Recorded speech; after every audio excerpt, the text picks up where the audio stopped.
Hola, bienvenidos todos. Muy buenas noches. Qué bueno que nos están acompañando en esta interesante e importante actividad organizada por Inteleos y Flaus.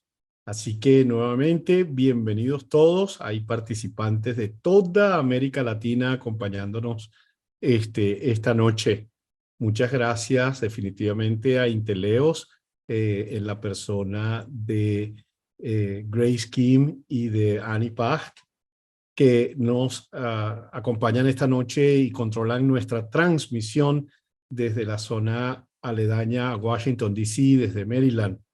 Muchas gracias pues a Inteleos por este apoyo, que definitivamente es una gran plataforma para la FLAUS, para la Federación Latinoamericana de Sociedades de Ultrasonido, quien pues en esta alianza tan interesante de Inteleos y FLAUS permiten que este tipo de actividades sean hechas.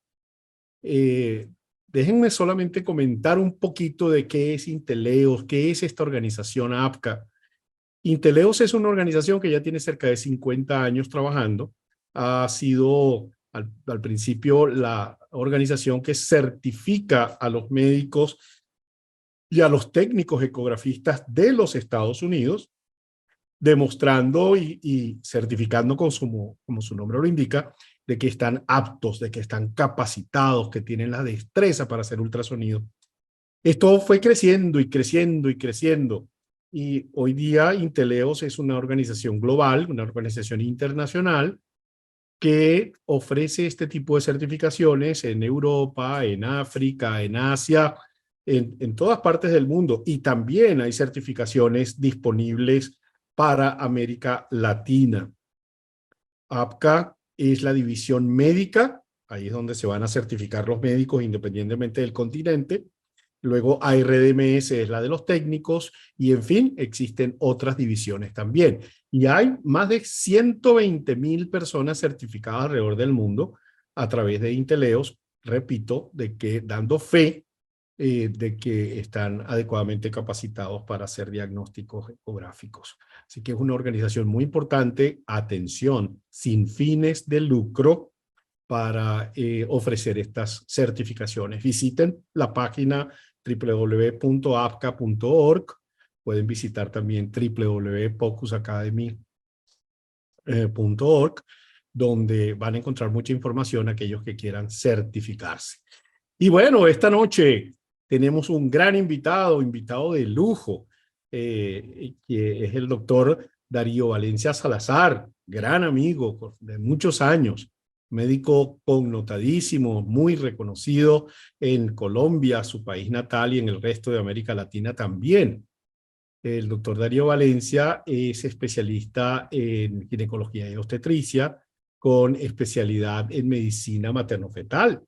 Es el actual presidente de la Asociación Colombiana de Ultrasonido en Medicina y dirige un importante centro de materno-fetal y de diagnóstico general de ultrasonido en la ciudad de Barranquilla, en el departamento de Atlántico, en Colombia. Entonces, es definitivamente un honor tenerlo acá con nosotros, porque además de sus áreas de materno-fetal, también tiene una gran dedicación y una gran experiencia en lo que es el ultrasonido diagnóstico avanzado. Y casualmente, ya lo vemos en pantalla, buenas noches, ahí está llegando el doctor Darío, nuestro queridísimo doctor Darío Valencia. Y casualmente él transmite esta noche desde Barranquilla, departamento Atlántico, y yo esta noche estoy transmitiendo desde Colombia, transmitiendo desde Ibagué, capital del departamento del Tolima. Así que hoy coincidimos en Colombia, querido amigo Darío. Activa el micrófono también para que te podamos escuchar. Eso. Ya está activado. Perfecto. Y entonces podamos dar inicio a nuestra actividad de esta noche, que hay una gran expectativa con respecto al material que nos vas a mostrar y que vamos a compartir la noche de hoy. Entonces, con ustedes, el doctor Darío Valencia Salazar con POCUS gastrointestinal. Puede compartir pantalla y aquí estamos muy gustosos de poder escuchar esta conferencia. Bueno, buenas noches, compañero Leandro. Gracias por esa introducción.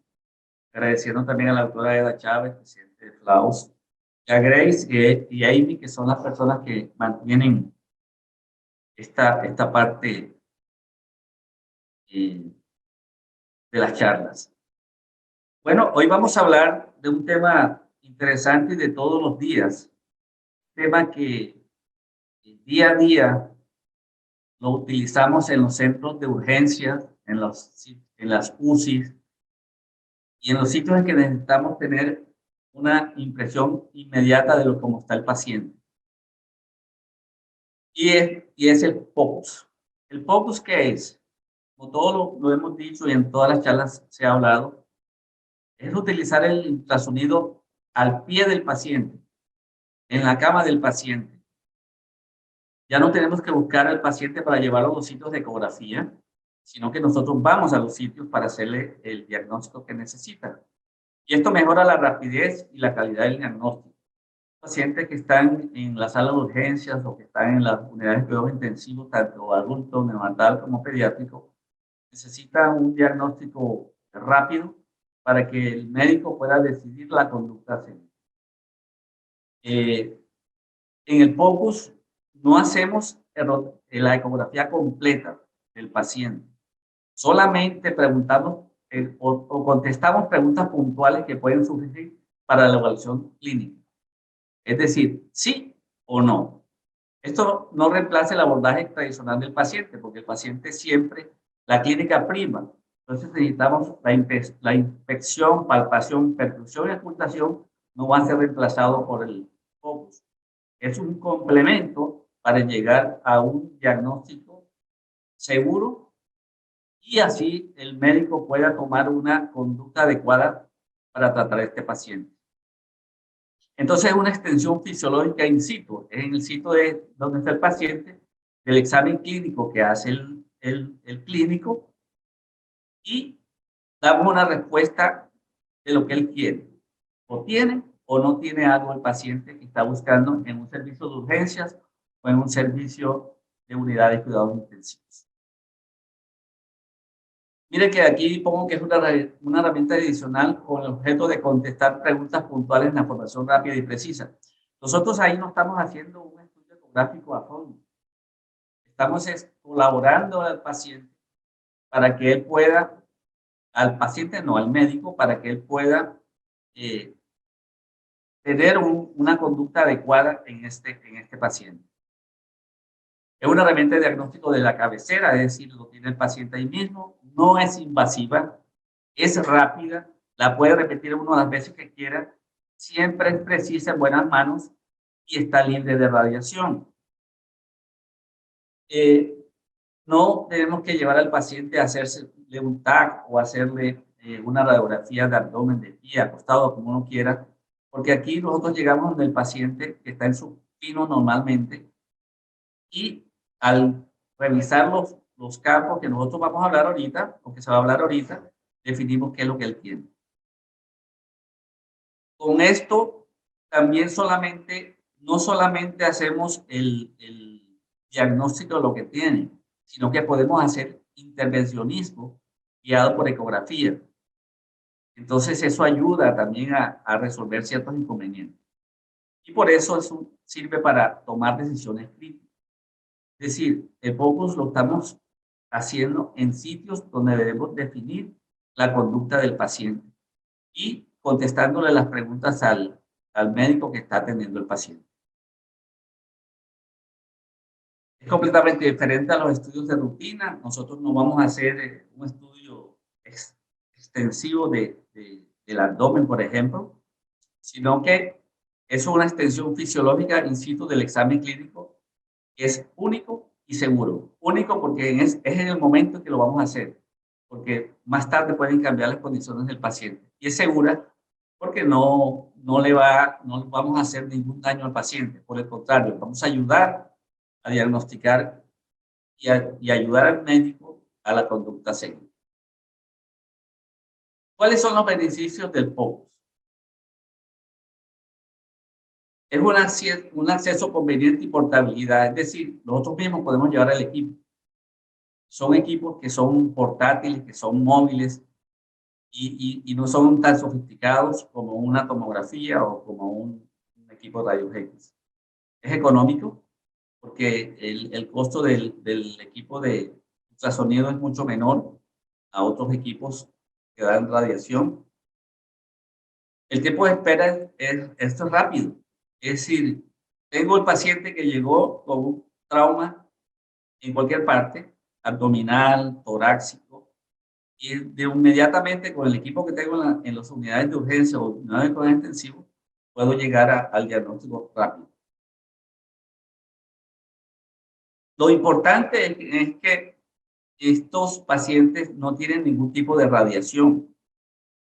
El diagnóstico se hace con equipos que no producen ningún daño, porque solamente son ultrasonidos, y esto no le hace ningún mal al paciente, y no lo llenamos de irradiaciones que pueden producirle algunos daños posteriores a él.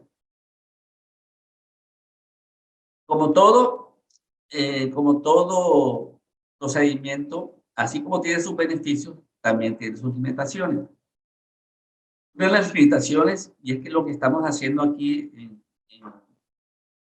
en estos cursos y estos webinarios, es capacitar a al médico. La educación es esencial para garantizar la aplicación clínica y precisión de la interpretación. Si nosotros no sabemos lo que vamos a hacer, con qué equipos, y no sabemos la anatomía ni lo que buscamos, pues no estamos haciendo nada. Por lo tanto, estos espacios para educarnos son necesarios. Y una de las limitaciones a veces es el costo de la capacitación, pero todas las capacitaciones cuestan. No debemos utilizar el POCUS en reemplazo de imágenes hechas por los radiólogos. Acuérdense que no somos radiólogos, y los que son radiólogos, lo que estamos buscando en el POCUS no son diagnósticos sofisticados, sino definir la conducta de ese paciente que está en una unidad de emergencia, llámese urgencias o llámese unidades de cuidados intensivos, donde necesitan una acción inmediata del médico que está con el paciente. ¿Para qué nos sirve el POCUS? Tiene varias indicaciones. En la parte cardiovascular podemos observar derrames pericárdicos, podemos mirar la función sistólica, si hay una insuficiencia cardíaca, si hay una trombosis profunda en la parte cardiovascular. En la parte respiratoria podemos mirar áreas de consolidación, derrames pleurales, edemas pulmonares. En la parte de obstetricia, que es el campo que yo más manejo, podemos evaluar los embarazos intra o extrauterinos, las rupturas de embarazos ectópicos, complicaciones anatómicas uterinas, actividades cardíacas del feto, edad gestacional aproximada, número de fetos, toda la parte de obstetricia. En el músculo esquelético, lesiones de partes blandas, lesiones articulares, derrames articulares y celulitis o abscesos, es lo que podemos resolver. Y la parte gastrointestinal, que es lo que vamos a hablar ahorita, podemos estimar el volumen gástrico, podemos hacer el FAS, que es la ecografía de trauma, podemos mirar si el paciente tiene una apendicitis aguda o no, si tiene colecistitis, colelitiasis, si tiene cólico renal, porque es las hernias. Es decir, el focus en urgencia con personal bien capacitado nos da información valiosa para que podamos tomar conductas que salvan vidas. Entonces, nosotros tenemos que continuar entrenándonos para que podamos ayudar al médico de urgencia o al médico de cuidados intensivos a que defina a ese paciente y la conducta que debe seguir. En el focus gastrointestinal, que es lo que vamos a hablar ahorita, vamos a tomar 4 o 5 espacios porque esto es amplio. Estimar el volumen gástrico, el FAS o FAS extendido, la apendicitis, la colecistitis, cólico renal, hernias e itis. ¿Qué necesitamos para hacer focus gastrointestinal? Un equipo. Normalmente un equipo portátil, no necesitas tener un equipo sofisticado, 3D, 4D, no necesitas debe ser un equipo portátil que tenga sondas, un buen 2D y puede tener Doppler. Con eso es suficiente. Que tenga sondas convex, lineales, sectoriales, endocavitarias y con frecuencia que va de 2 a 12 MHz, que son fáciles de conseguir. Porque con esta vamos a ver la parte profunda y vamos a ver la parte superficial. En nuestra institución tenemos este pequeño equipo portátil que camina toda la clínica y tiene las sondas que estamos ahí enumerando. Empecemos con la estimación del volumen gástrico. El volumen gástrico es lo que están pidiendo ahora la mayoría de los anestesiólogos para poder darnos anestesia. Lo llaman ellos estómago de riesgo. Entonces, ¿cómo podemos mirar ese volumen gástrico o estimar ese volumen gástrico? Tenemos que saber poner la sonda, la sonda de ultrasonido. Y estas son las ventanas. Normalmente, estos equipos, lo que vamos a utilizar son sondas que van de 2 a 8 MHz. Y en los niños ya sonditas más altas, de más alta frecuencia, porque ellos son más delgaditos para poder ver mejor.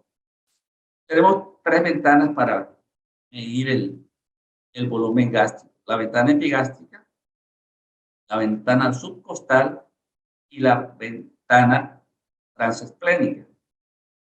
Aquí estamos viendo la ventana epigástrica, donde ponemos el transductor en las sifoides y lo rotamos un poco hacia la izquierda del paciente y donde estamos viendo la punta del hígado normalmente, y por ahí cerquita está el gástrico, que es lo que se mide. El lóbulo que se ve del hígado es el izquierdo. En la otra parte es la subcostal, y hacemos la misma maniobra de angular el transductor hacia el vaso y vamos a ver el lóbulo izquierdo del hígado y el pegadito está el gástrico. Y la otra parte es la subcostal, donde tenemos como referencia ya no el hígado, sino el vaso, y al lado del vaso está el gástrico.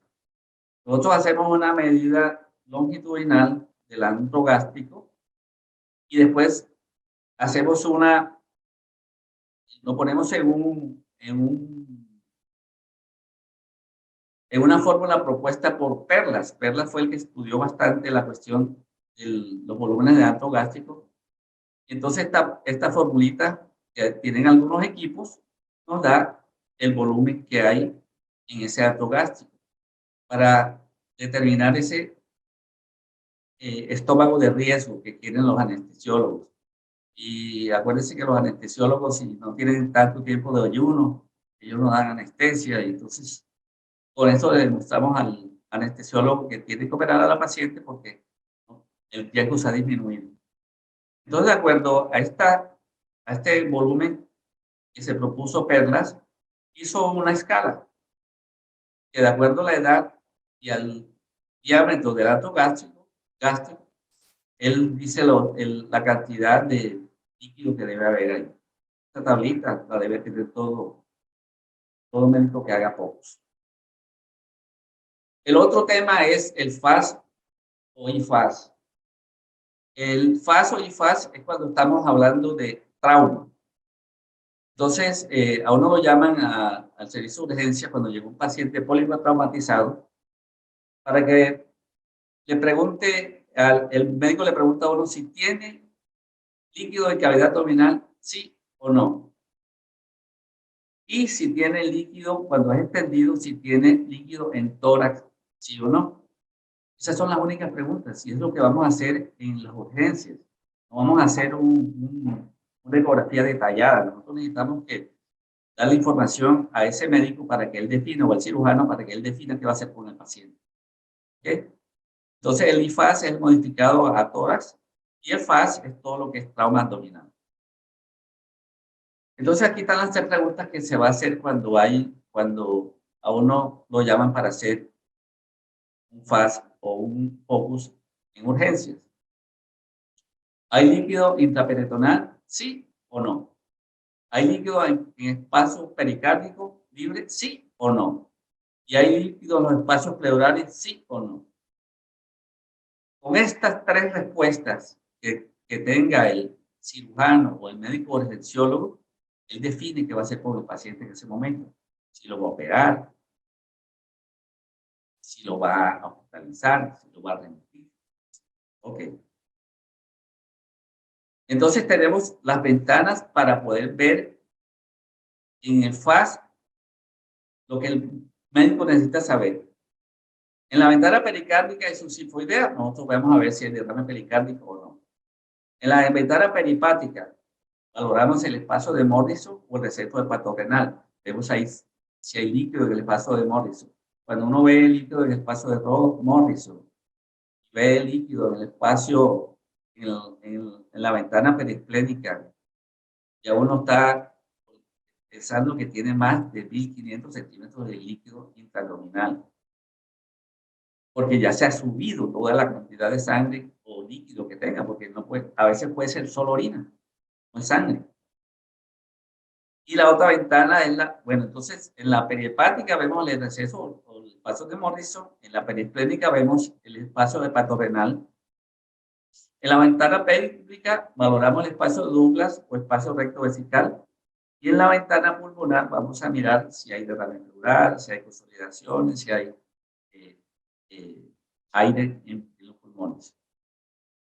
Aquí está una esquemita de cómo son, donde vamos a colocar los aductores, la subsifoidea para mirar el corazón, los cortes pulmonares que se ponen en los espacios intercostales con un traductor longitudinal para ver si hay líquido o aire en los pulmones.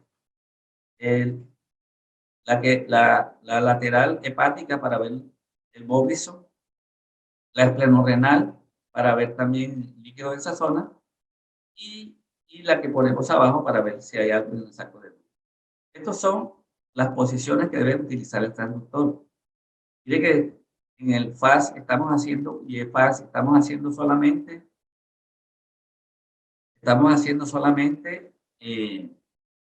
valoración de las tres preguntas clave que nos hizo el médico.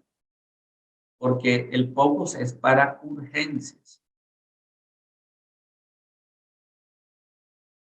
Para urgencias. Bueno, ya estaba,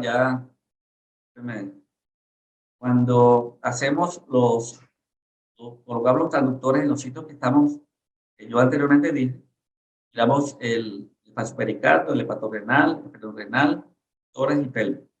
Siempre se utilizan sondas de baja frecuencia para estudiar la función en los pacientes adultos. Las sondas de baja frecuencia de 4 a 7 a 8 MHz nos da más penetración y podemos ver mejor. En los niños tenemos que utilizar otro tipo de sondas porque una sonda de bajo megahertz pues se va a pasar y no vamos a poder ver bien lo que necesitamos en un bebé. Aquí hay un algoritmo de qué hacemos cuando hacemos el ECOFAS en un traumatismo grave. Lo primero que está es hacerlo de organizar la vía aérea, estabilizar al paciente para que nosotros después entremos. Para hacer el protocolo FAST puede darnos positivo o negativo. Si es positivo, tenemos que mirar si el paciente está hemodinámicamente estable o está inestable. Si está hemodinámicamente estable, podemos hacer un TAC. Con el TAC miramos de dónde proviene ese sangrado o ese líquido. Si está inestable, él tiene que pasar directo a cirugía, porque tenemos que resolver esa pérdida de líquido que tiene ese paciente.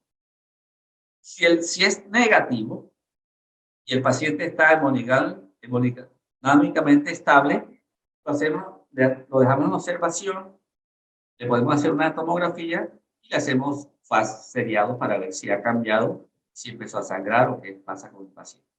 Si es negativo, pero está hemodinámicamente inestable, hay que buscar la causa. Hay que buscar la causa porque si no hay sangrado, si no hay líquido intraabdominal y está inestable, hay que ver qué está pasando, si es algo cardiogénico, si es diferente. Entonces, este algoritmo es el que se debe utilizar para el FAS en urgencias o en UCI.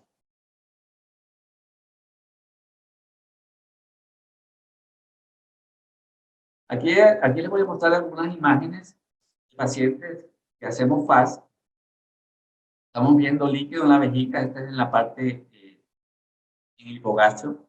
Estamos viendo cuando entramos por la ventana lateral, el riñón derecho, vemos el líquido que hay alrededor del hígado. Y podemos ver también edema de la vesícula.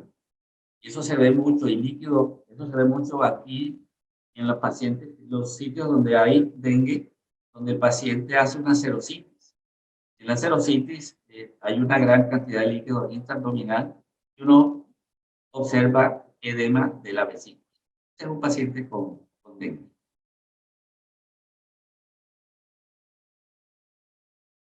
Lo otro que podemos utilizar el POCUS, o se utiliza el POCUS, es para el diagnóstico de la apendicitis. Para diagnosticar apendicitis hay que tener mucha experiencia, hay que tener mucho entrenamiento. La curva de entrenamiento es larguita porque no es fácil ver las asas intestinales, sobre todo cuando hay inflamación. Y esa es la causa más frecuente de dolor abdominal agudo en urgencias. Esa sí requiere cirugía si es positivo.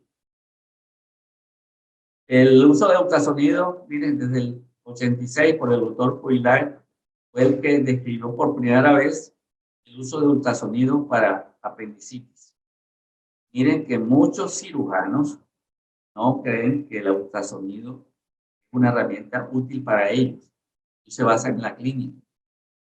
Pero, o se basan en una tomografía o una resonancia magnética para el diagnóstico de la apendicitis. Miren que el uso de el ultrasonido en buenas manos, con buen entrenamiento, da un diagnóstico certero de apendicitis.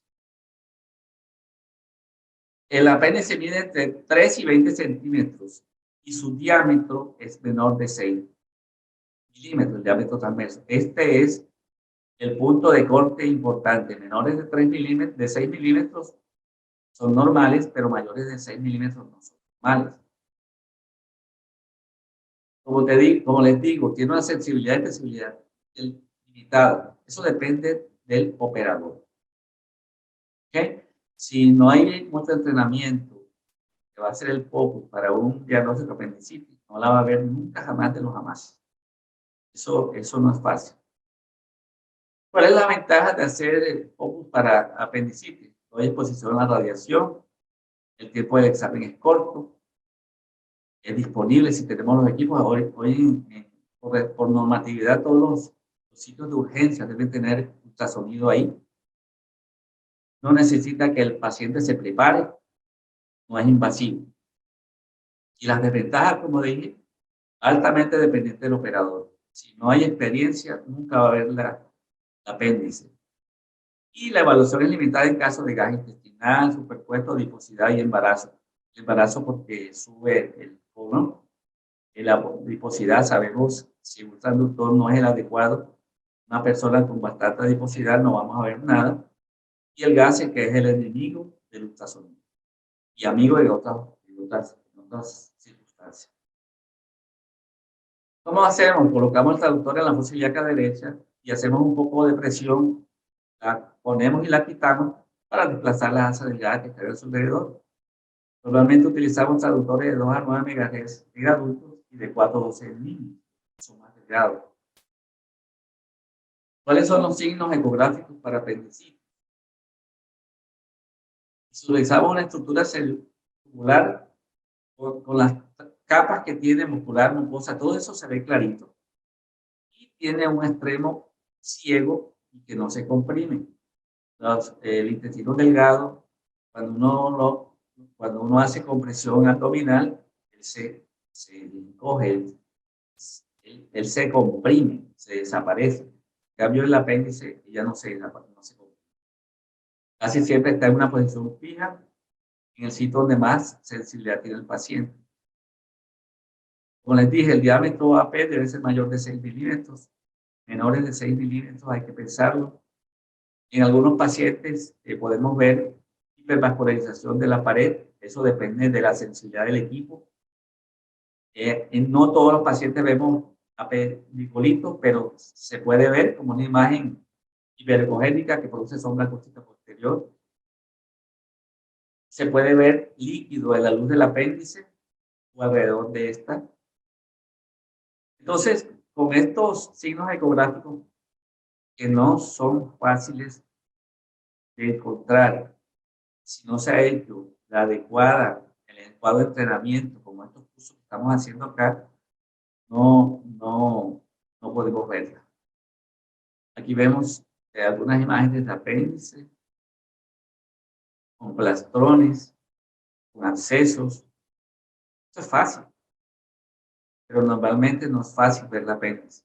Ya cuando uno ve abscesos, cuando el apéndice marcó esa de, mire que esta tiene 13 milímetros, es fácil, pero un apéndice de 6, 7 milímetros que no tenga abscesos, que tenga mucho borborismo ahí el paciente, cuesta verla. Lo otro que el médico necesita saber en urgencias es si ese dolor en epigástrico es, porque la mayoría de los dolores epigástricos que llegan a las urgencias enseguida van rotulados como una gastritis.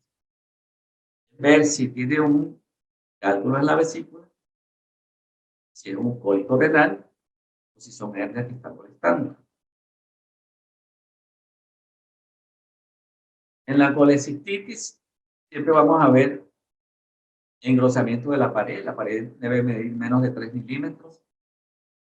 Y vamos a encontrar adentro imágenes ecogénicas, que son los cálculos, o imágenes intravesiculares que pueden ser pólipos. En la colecistitis siempre la pared mide más de 3 milímetros de espesor. Y vemos algunas imágenes de colelitiasis. Mire este que vimos ahorita, que era el edema de la pared vesicular por dengue, pero así también se ven las colecistitis. Y vemos una colelitiasis y la pared fina. Fíjate la pared fina y los cálculos en su interior.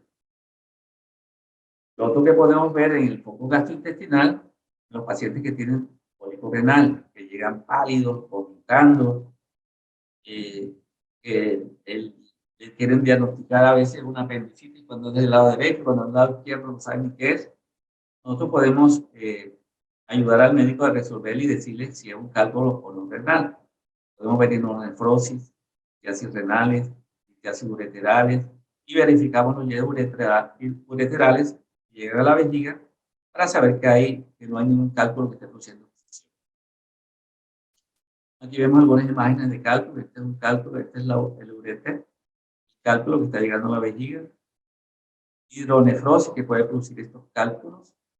Aquí están los jets, ahí utilizamos el Doppler y vemos los dos jets de orina. O vemos aquí un cálculo en la pelvis renal de uno de los riñones del paciente. Lo otro que podemos ver en foco gastrointestinal son las hernias. Para eso tenemos que utilizar transductores lineales para poder ver bien arriba. ¿Y cómo podemos diagnosticar que tiene una hernia? Porque hay pérdida de solución de continuidad de la fase de los rectos abdominales, ¿sí?, en la línea media, o dilatación y presente de biploma o masas intestinales delgadas en el anillo inguinal interno. Cuando hace la maniobra de Valsalva, uno ve cómo protruye a través del anillo inguinal interno asas o biploma hacia el canal final, del lado que esté afectado. Y hay una pequeña hernia donde hay pérdida de la continuidad de la fase de los rectos abdominales. Y la otra es para diagnosticar ileos, pacientes que a veces vomitan mucho, tienen obstrucciones intestinales, son un reto para el cirujano cuando está en urgencia. Nosotros lo ayudamos llegando a ver si hay asas intestinales dilatadas, si hay asas enroscadas, vemos si hay ileos, si hay la patología que ellos necesitan para resolver. Y algunos ileos son por obstrucción intestinal, otros son por problemas metabólicos o por desequilibrio hidroelectrónico.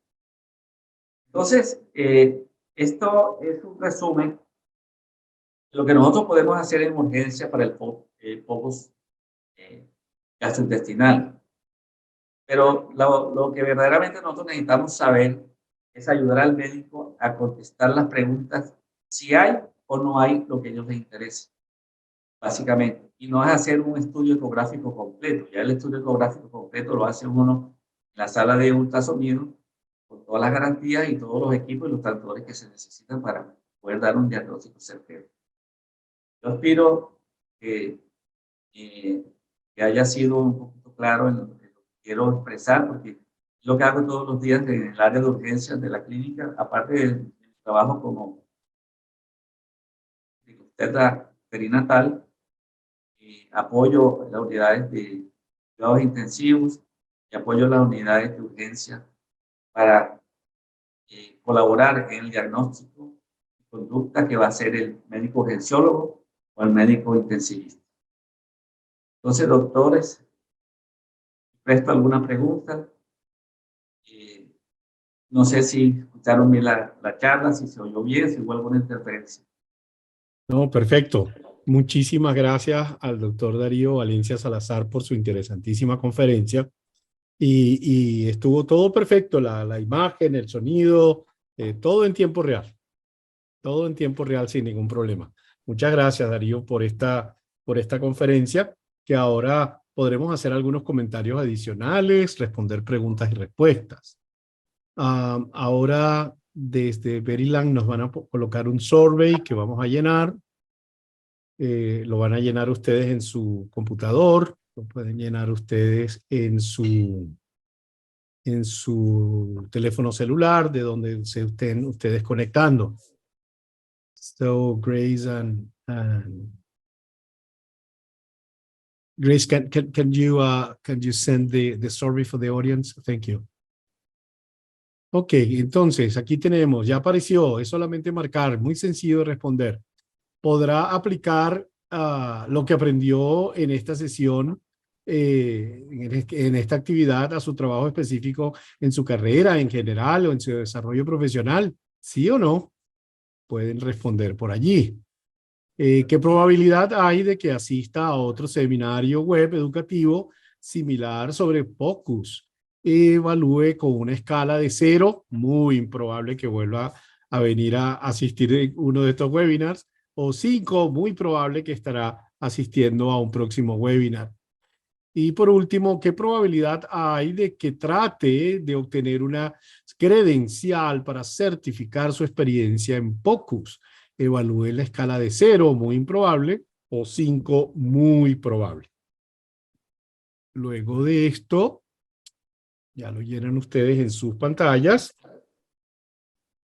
en sus dispositivos. Y ahora vamos a hacer, antes de comenzar las preguntas y respuestas, vamos a hacer el anuncio del próximo webinar. Lo haremos, después vamos a mandar el flyer, pero ya será en el próximo mes de diciembre con el doctor Estrada de México. Ahí los mantendremos informados, y siendo el seminario o el webinar de diciembre el último del año 2022, y ya hemos empezado a preparar el programa del año 2023. Entonces la cita es para el miércoles 14 de diciembre. Luego les mandaremos información más detallada. Y ahora sí, muchas gracias. Vamos a las preguntas y respuestas.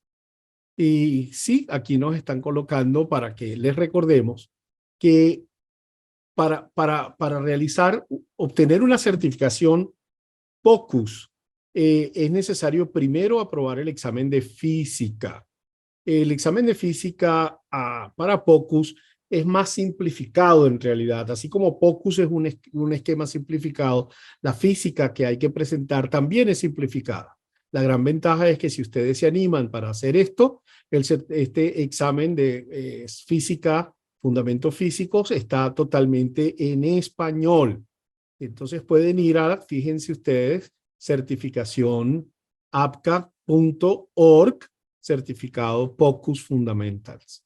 Y ahí pueden ustedes, pasando este examen, pueden entonces ir al resto de las certificaciones en aneurisma de aorta abdominal, trombosis venosa profunda, en las diversas áreas que ustedes estén interesados en obtener un certificado. Muy bien. Entonces, muchas gracias. Y vamos ahora a las preguntas y respuestas. Thank you, Grace. Entonces, ahí, Darío, debes tener el chat donde, bueno, ya hay felicitaciones de muchos amigos, hay muchos conocidos, hay profesores, directivos, gente muy experta cuando ves los nombres allí que nos están acompañando esta noche y todos dan, pues, eh, expresan su felicitación y su agrado por estas conferencias. Vamos a ver. Aquí tenemos una pregunta del doctor Febres. Uy, se me saltó completo, pero ya lo vamos a poner. No sé si la estás viendo ahí. ¿Qué valor de sensibilidad y especificidad tiene actualmente el ultrasonido versus la UroTac para el diagnóstico diferencial del cólico renoureteral? Esta es una pregunta como para responder 15 minutos hablando de esa respuesta, pero podemos ser bien puntuales. ¿Quieres comenzar tú, Darío? Sí, doctor Febres, acuérdense que estamos haciendo pocos. Estamos haciendo un estudio completo de la parte renal. Pero lo que sí le digo es que en un cólico renal que llegue un paciente a nivel de urgencias, y si estamos bien entrenados, estamos en capacidad de decirle a este médico que su dolor que tiene es por un cálculo y el cálculo está localizado en tal parte, qué tamaño es, y ya él definirá si ese cálculo va a salir tratamiento médico o si tiene que remitirse al urólogo para que le haga un tratamiento diferente. Pero no le vamos a hacer un estudio completo. Si después de urgencia, si se le quita el dolor, puede pasar a la sala de ultrasonido para que le hagamos una cuestión más completa. No sé si el doctor Sí. Leandro tiene algo más. Sí, yo creo que podríamos hacer algunos comentarios porque esto definitivamente, esta pregunta se presenta en todos los escenarios, congresos donde estamos los ecografistas y también cuando estamos en presencia de urólogos. Entonces, si usted quiere definir cuál sería realmente gold standard, uno diría que por sensibilidad y especificidad debe ser la UroTac, ¿sí? Porque la UroTac es capaz de ver con una altísima sensibilidad la presencia de litiasis de 1 milímetro. 1 milímetro es la resolución de una UroTac para la detección de un cálculo renal. Y en cambio, ultrasonido, dependiendo de la tecnología, pero se dice que ultrasonido sería incapaz de ver cálculos menores de 3 milímetros. Si ve usted literatura un poquito más anterior, más vieja, dice que de 5 milímetros. Aunque yo creo que con la cantidad de ecografistas expertos que están acá acompañándonos, para nosotros ver un cálculo de 5 milímetros, eso no es un cálculo, es una roca, una peñona. Eso es enorme. Pero bien, entonces hay la discusión entre aquellas imágenes menores de 3 milímetros, si se pueden o no ver con ultrasonido. Y también se dice que con ultrasonido no vamos a poder verlo si ya cayó en la vía, si ya cayó en el uréter. Pues resulta que hay ecografía de uréter con experiencia y con una buena máquina, claro que podemos hacer el acompañamiento completo del uréter. Pero vuelvo entonces apoyando lo que acaba de decir el doctor Darío. Esto es focus. Entonces el paciente tiene un dolor intenso que no sabemos qué es, muy aparatoso como toda la clínica del cólico nefrítico, y nosotros colocamos el transductor y podemos ver qué vamos a encontrar. Uno, si hay o no hidronefrosis, porque ya a la hora de establecido el cólico nefrítico, ahí van a producirse dos cosas, elevación de índice de resistencia, y se va a poder ver cierta distensión del sistema colector. Entonces, si hay hidronefrosis, ya nos está diciendo mucho. Si vemos el cálculo intrarrenal, ok, el intrarrenal no es capaz de dar el cálculo, pero seguramente si hay uno que ya bajó, ya podemos inferir también de que eso se trata de un cólico nefrítico. Entonces es extraordinariamente útil la realización del POCUS, coincido 100% con el doctor Darío, y hacemos primero este eco POCUS, y si estamos en un hospital donde hay la UroTac, probablemente el urólogo va a decir, hagan una UroTac, pero no todas partes en Latinoamérica, no todos los hospitales tienen tomografía y las 24 horas para hacer un OTAC. Probablemente el estudio sea el ultrasonido. No he comentado lo reconocido que hay sobre riesgo de desarrollo de patología tumoral cancerígena por exposición de solo una tomografía abdominal. Así que yo realmente, para mí y mi familia, prefiero que comencemos el estudio de cálculo renal con un ultrasonido. Sigamos, Darío. ¿Qué Sí, más? ahora, si el calculito es menos de 3 milímetros, que no lo vemos, pues nos podemos ayudar con el Doppler. Si vemos que no hay los jets de orina, hay una obstrucción. Y es lo que le está Perfecto, produciendo el dolor. Entonces perfecto. ya el médico sabrá qué va a hacer Sí. y le mandará su Rotax si lo requiere. Sí. La nueva tecnología, los nuevos transductores de banda ancha o de cristal, no solo banda ancha, que eso ya tiene 20 años, pero las nuevas tecnologías con cristal puro, con arreglo fásico de la disposición del cristal. Esto ha permitido que haya una excelente resolución a una muy buena profundidad. Entonces, con estos equipos nosotros podemos ver cálculos de 2 milímetros. Ya hablar de cálculo renal por ultrasonido en 1 milímetro, ya es difícil hacer ese diagnóstico. Yo creo que podríamos todavía mantener el 3 milímetros, a menos que contemos con equipos de última generación. Aquí hay otra preguntita. En caso de líquido libre, traumatismo detectado por ecografía en fondo de saco de Douglas, según la experiencia, amerita una tomografía como complemento diagnóstico. A ver, aquí la clínica prima. Si es por trauma, y nosotros vemos líquido en fondo de saco de Douglas, por algún lado está sangrando. Por algún lado está sangrando. Si es una paciente embarazada que le encontramos líquido en fondo de saco de Douglas, tenemos que pedirle su prueba de embarazo y descartar los embarazos tópicos rotos. Acuérdense que también líquido libre en fondo de saco de Douglas en un trauma puede ser una ruptura de vejiga. Vamos a encontrar líquido abajo también. Entonces, y repetimos y repetimos que esto es POCUS. POCUS es para definir qué vamos a hacer con ese paciente que está ahí. Y es una herramienta que le vamos a ofrecer al urgenciólogo o al cirujano para que defina qué va a hacer. O lo abro o no lo abro. O pido un examen más complementario porque tengo tiempo para hacerlo. Porque el POCUS me dice que no está inestable. Bueno, el POCUS no. El paciente no está inestable y me está diciendo que la cantidad de líquido no es muy grande. No sé si quiere complementar algo, doctor Con Leandro, pero gusto, con gusto. Y veo que nos acompaña nuestro profesor también experto en esta materia, Jorge Rabat. Ya lo vi por ahí ahí en la está. lista de los asistentes, por ahí anda. Gran saludo a Jorge. Mira, definitivamente en el contexto de un trauma no debe haber ningún tipo de líquido en cavidad.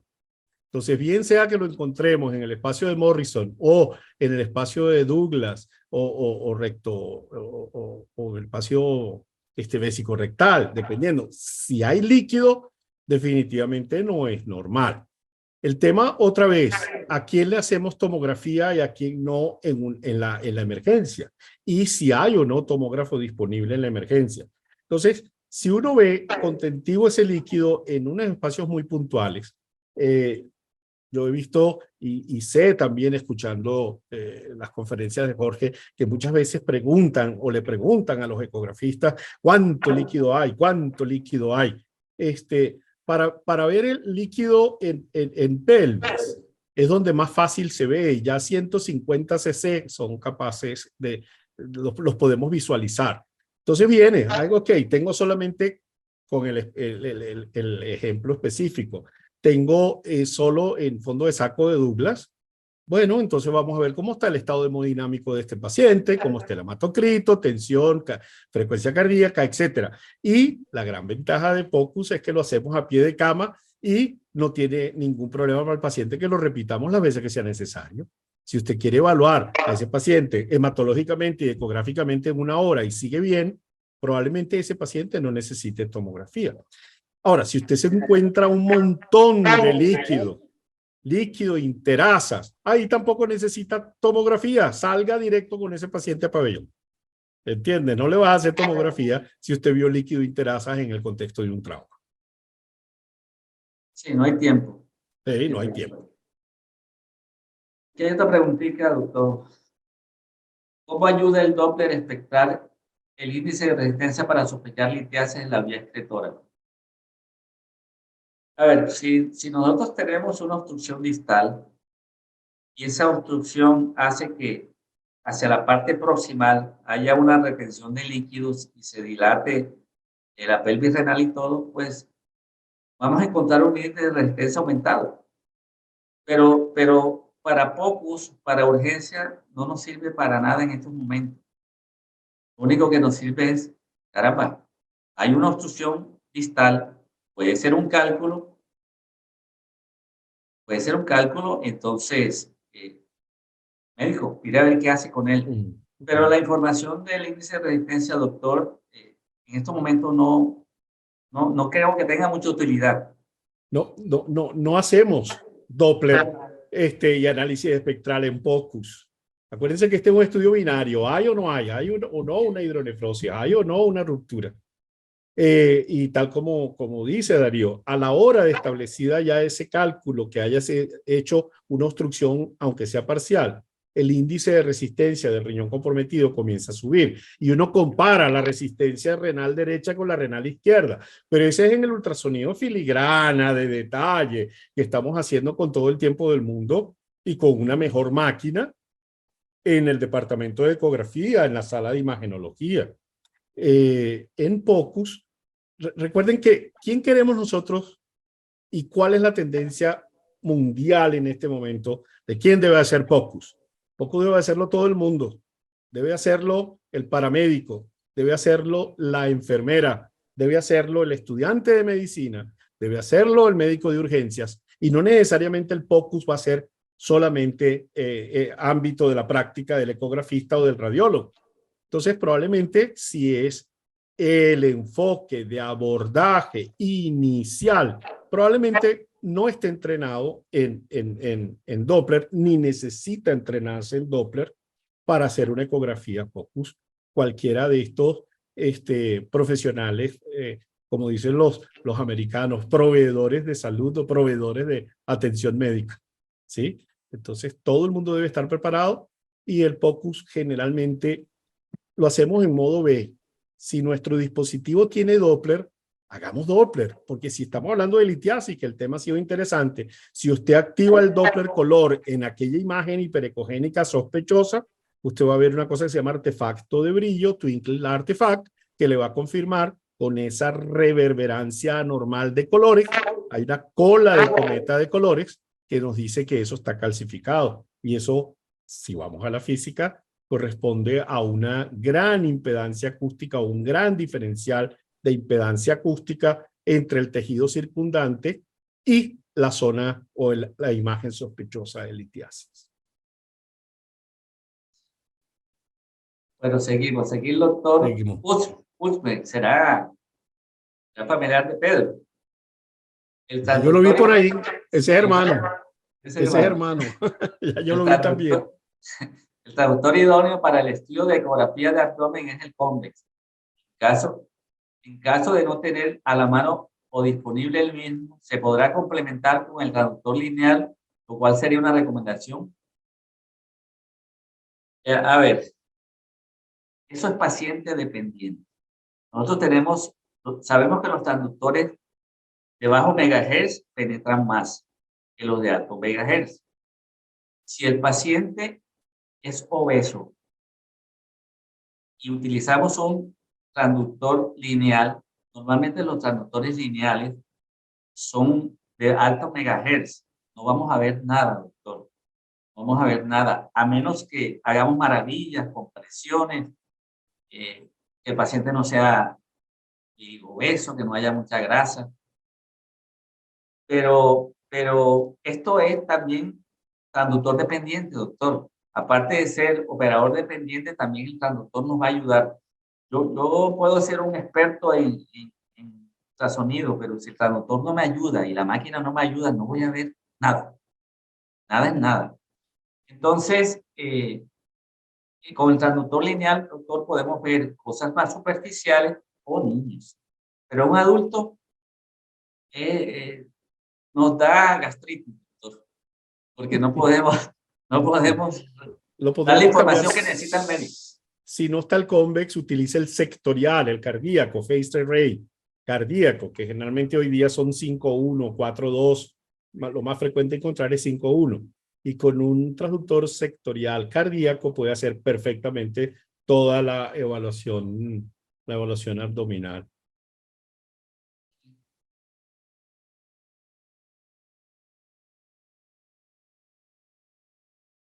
Su experiencia en el diagnóstico de carcinoma gástrico con ultrasonido. A ver, nosotros lo que podemos ver, mire que estamos viendo la ventana para medir el volumen del ancho gástrico.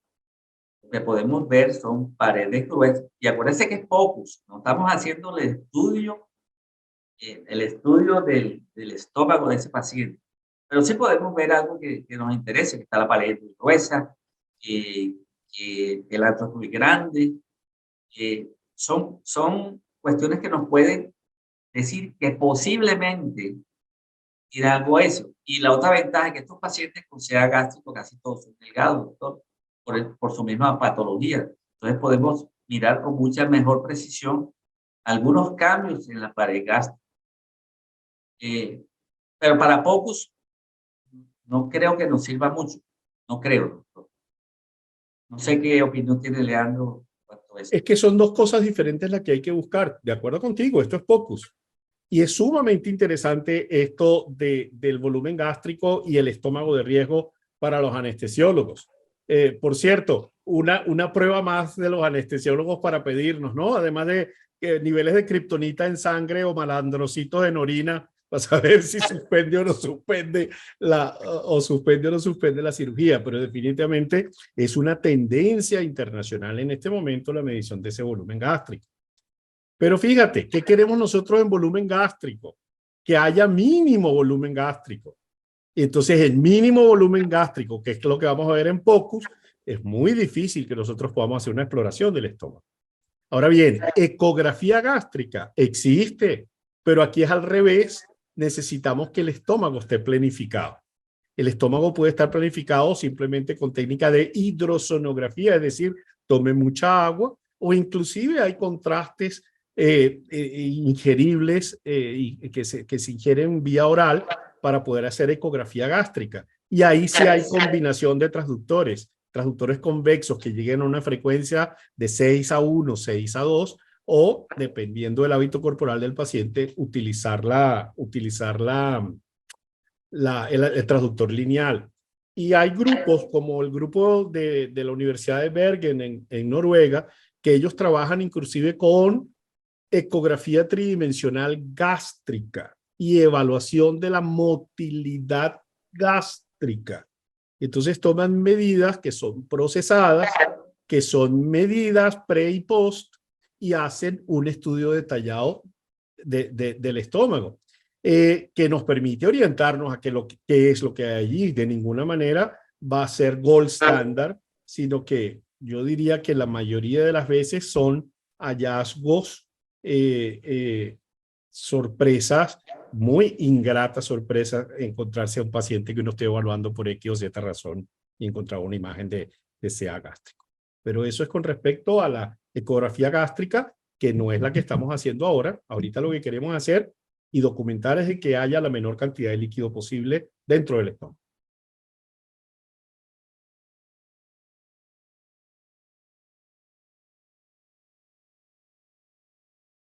Bueno, el señor Juan es hermano, de Juan es hermano. Lo hermano de conocemos Pedro, sí. también. Gran saludo. Aquí están preguntando recalcar los criterios ecográficos en apendicitis. Vamos a ponérselos un momentico nuevamente en Muy bien. pantalla para que lo vean. Aquí están. Son los signos ecográficos de apendicitis. Puede ver esta diapositiva. Se ve perfectamente.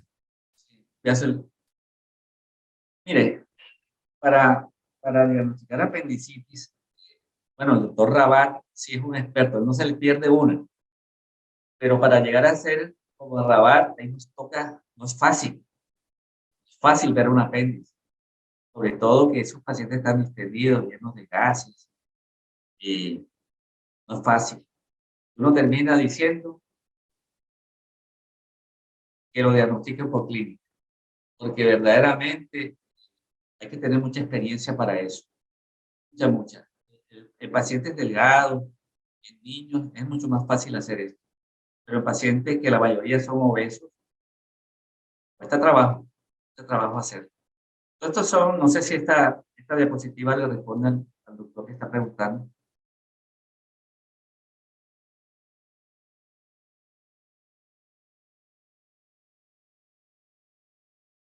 O es fácil, doctor Leandro, ver un apéndice. ¿Eh? Y sabes que 50% de los 50% de las apendicitis son ecográficamente negativas. Ajá, ajá, Es ajá. terrible, es terrible. Entonces, soy yo el que voy a dar el diagnóstico. No, el diagnóstico tiene que darlo el cirujano con la palpación, con el contexto clínico, los leucocitos, y si encima podemos ver el apéndice, y si encima le vimos el fecalito, vimos el signo de la dona en transversal, hiperémico, sí, es una maravilla. Con más de 6 milímetros de diámetro, es una maravilla. Pero el hecho de que nosotros no veamos los signos no significa que la apendicitis no esté allí. Así es. Uh -huh. El doctor Medina de República Dominicana pregunta, ¿la valoración del volumen gástrico se hace de rutina o para casos especiales? Normalmente lo llaman el estómago de riesgo, eso es para los anestesiólogos, porque sinceramente evaluar el volumen gástrico pues nos puede servir para pacientes que tengan una patología del duodeno o del píloro, porque no es tan práctico, pienso yo. Pero para los anestesiólogos sí, porque a ellos les sirve para suspender la cirugía, ¿cierto, doctor? Sí, ya te digo, Sí. una más. Ya, acuérdense que los pacientes de urgencia, si son quirúrgicos, pueden tener ese estómago repleto, pero tienen que operarlo. Sí Sí, o sí, sí o colocarán sí. sonda, harán Sí. drenaje, lavado, lo que sea, Ellos saben pero hacerlo, doctor, lo que pasa es que eh, ese gremio es complicado. Entonces, no sé si el doctor Medina eh, le sirvió la respuesta que le dimos, porque no es usual hacer el volumen gástrico, ¿no? Usual. Eso es para ciertas, para anestesiólogos, básicamente. muy Es muy bien. difícil el diagnóstico de apendicitis por ecografía, pues el 50% no ve nada aún, Sí. son apéndices. En niños es muy fácil, trabajando con Sí. el transductor trabajando con transductor de 10 megahertz o más, sí se hace con gran facilidad en los niños, en escolares, ¿está bien? Se ve muy bien. Ya en el adulto es muy difícil. Y ya cuando uno ve adultos, cae en lo anecdótico. Nosotros, utilizando un equipo tope de línea de una conocida marca y utilizando transductores de cristal puro y un montón de cosas tecnológicas que permiten resolución y penetración, llegamos alguna vez, y esto es totalmente anecdótico, esto nos ha tocado solo una vez, en un paciente con índice de masa corporal enorme, un paciente con una obesidad importante y tenía ya 3, 4 días que no podía entrar ni al tomógrafo por el peso que tenía, no se le podía hacer ningún tipo de imagen. Y ahí fuimos nosotros encomendaditos a Dios con este tipo de transductor, y logramos ver el apéndice. Nosotros mismos no nos lo creíamos lo que estábamos viendo en nuestro grupo, en el Instituto Médico La Floresta, en Caracas. Pero lo logramos con la tecnología adecuada y con la manito entrenada, con la manito entrenada. Nosotros tenemos muchos años haciendo esto. Todavía los cirujanos no creen mucho la necesidad o la utilidad de ecografía para apendicitis aguda. Y sin embargo, presentamos no hace mucho en los Estados Unidos el rol actual de la ecografía abdominal a la luz de todo el armamentarium que hay para diagnóstico, y tiene su rol definitivamente, y aún en apendicitis, claro que sí, ese rol es reconocido. No veo más preguntas, doctor Leandro. Bueno, entonces no nos queda más que primero felicitarlo, doctor, por esta excelente conferencia que genera inquietudes, genera interés, estas cosas que ha compartido con nosotros, que entonces nos permiten incrementar nuestro aprendizaje, nuestro conocimiento al respecto. Muchísimas gracias por esta conferencia. Muchas gracias a Inteleos, que nos acompañan desde Maryland. Muchísimas gracias a la doctora Eda Salazar, presidente, Eda Salazar, mira, Eda Chávez, a la doctora Eda Chávez, presidente electo de la Federación Latinoamericana de Sociedades de Ultrasonido, que ha sido también una muy importante responsable de la programación de estos seminarios. Y además me hago portavoz de una muy buena noticia, porque la doctora Eda Chávez va a asumir la presidencia en el próximo Congreso FLAUS. Y el próximo Congreso FLAUS va a ser en el venidero mes de agosto en la ciudad de Panamá. O sea que siendo en Panamá nos queda cerca a todos los latinoamericanos, ¿sí? Tanto del norte como del Suramérica, podemos llegar fácilmente a Panamá a disfrutar de un extraordinario congreso que está presidido y organizado por la doctora Eda Chávez. Así que desde ya, nuestra más sincera felicitación y deseo de éxito en este congreso. Y a todos ustedes, nos vemos en diciembre en nuestro próximo webinar. Saludos para todos. Muchas gracias por asistir. Ok, buenas noches. Gracias.